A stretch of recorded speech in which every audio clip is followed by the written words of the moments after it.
Thanks for joining us. I'm Brittany Folkers. At a time when financial stability is out of reach for many, 25 black families in Multnomah County now have a guaranteed income for the next 3 years. The first of its kind effort is also aimed at repairing inequities that have long existed for black families in Portland. Alma McCarty met a few of those families benefiting tonight. In Northeast Portland, at the nonprofit Brown Hope, 24 participants with the Black Resilience Fund gathered together for the first time, many feeling determined and hopeful at Tuesday night's orientation. Somebody is giving you a chance. Not a lot of people give a lot of people chances. It overwhelmed me. It's not often that I get a chance to see black people just come together to do something positive.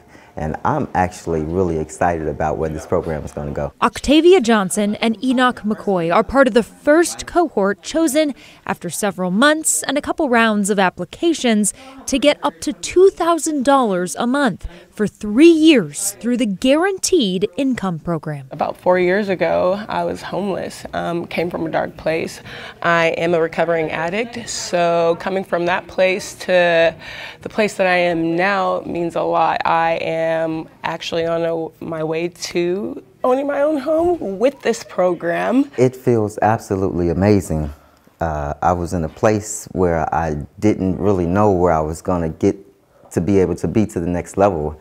And this just actually propelled me to where I believe I'm going to do great things. This is not a pilot. This is a 3-year-long investment in black families in Multnomah County. Cameron Witten is CEO of Brown Hope. We're not here talking about handouts. We're talking about true hand ups. We're talking about true empowerment. We're talking about community no longer being ashamed of pursuing their dreams. Some of the recipients plan on putting money towards buying a home, others towards entrepreneurship. Witten explains over the 3 years they'll work closely with the families to help them accomplish their goals. Black Resilience Fund is so grateful to have been community funded since day one. We are both raising money from the community, giving money back into the community. And so this is why we care so much about direct cash assistance, no bureaucracy, no red tape, full trust that black families know what they need to do to accomplish their wildest dreams.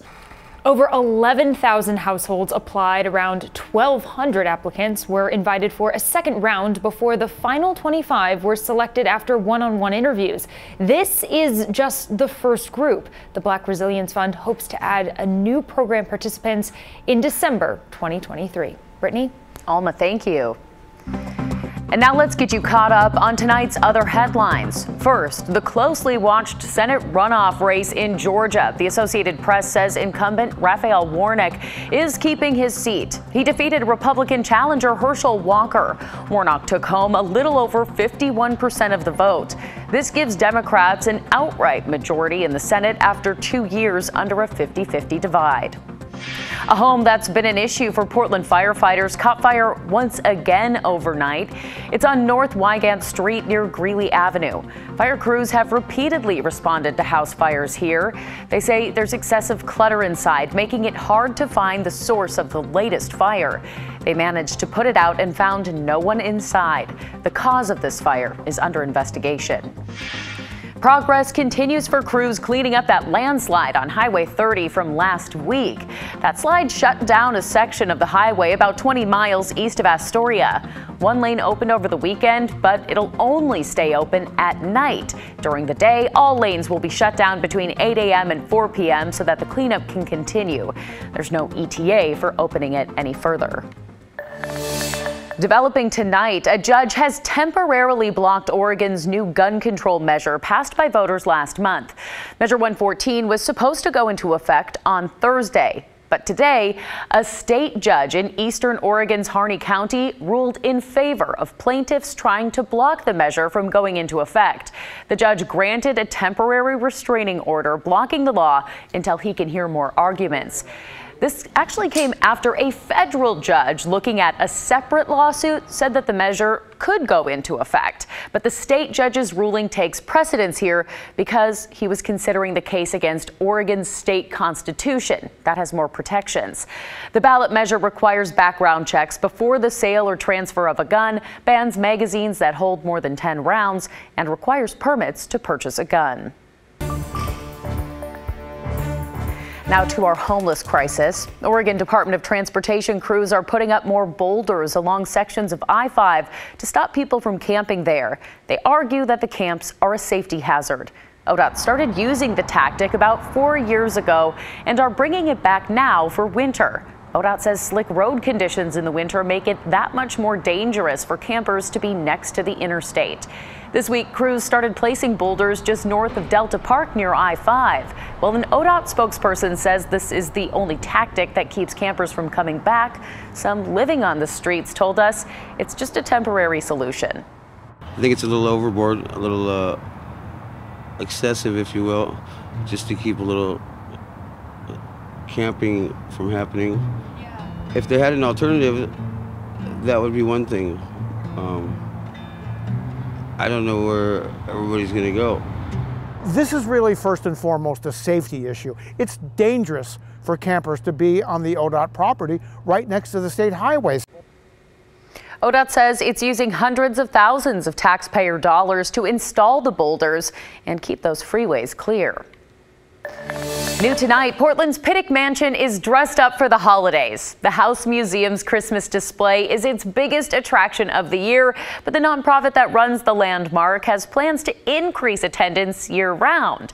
Catherine Cook shows us how. It's the time of year when holiday splendor meets Portland history at Pittock Mansion. A more festive lens through which guests can view Portland's transformation from pioneer town to industrialized city. Very cool. It was super festive. The Nutcracker Room was my favorite, I think. Understanding our history gives us a better sense of the present. Oregonian publisher Henry Pittock built the landmark around the turn of the century. The city of Portland owns it now, and the nonprofit Pittock Mansion Society operates it. Admission is $14.50 for adults, plus $1 more for the Christmas display. The panoramic view from the mansion's park lawn is free. When Henry Pittock built this place in 1914, he did so with this incredible view in mind. It's the biggest tourist attraction about this place, and clearly people come to see it every day. Now the Pittock Mansion Society wants to do more to bring visitors inside. They say the future of this place depends on it.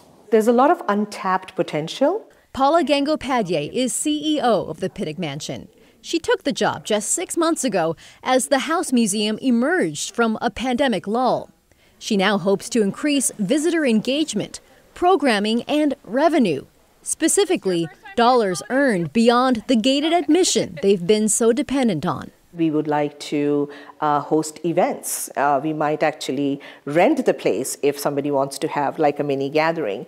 We haven't done any of that, so we are going to be proactive. We're going to explore and do it in a much more thoughtful manner. Gangopadhyay calls it Pittock 2.0, a multi-year vision and fundraising effort to transform the museum internally and how it approaches community engagement. Part of that will be expanding the storyline of museum exhibits by lifting the voices of marginalized communities. So beyond the Pittock family history, who were the other players? Who were the others who were being impacted during that important period in American history? For museum volunteers like Helen Goodwin, there's a sense of responsibility in all of it. I think people understand that this is an important place in Portland. We almost lost it. At one time, it was probably going to be razed for a development, and the citizens of Portland actually saved it. And here it stands. The house itself is an icon of resilience.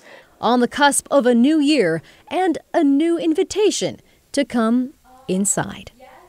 In Northwest Portland, Catherine Cook, KGW News.